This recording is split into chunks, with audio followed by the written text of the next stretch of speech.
中华消防局伫咧昨暗接到检举，讲有拖车做炮台伫咧庙会违法来放烟火，也消防人员是随去现场了解，刷落个证据交予警察来通知车主去说明。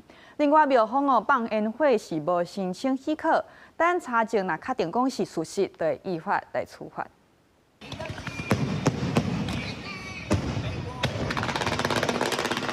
烟火伫天顶散开，色彩真水。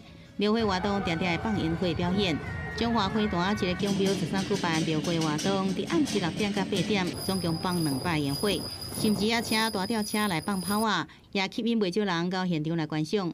烟火用大台的吊车来吊，放很大，所以说有两批次在放就对了。对。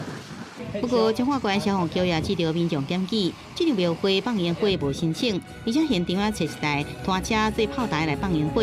消防局派人去看卖，不过伫景庙附近就发现这台载有角色的炮外烟火拖车，于是就对这台车后边来搜证。那于路上发现有拖板车载运爆竹烟火的情势，消防人员驾车于后方搜证，并向警察机关这边来转报。那后续该拖板车向北驶离该处，未有释放爆竹烟火的状况。中华关消防局讲，因考虑其他用路人的安全，加上消防员无权甲伊走来查，会将查证资料交由警方通知这拖车车主说明。若无经过许可放这个炮啊烟火，无符合释放的资格，无投保公共意外险。经过调查，属实拢会依照炮啊烟火管理条例来罚。记者综合报道。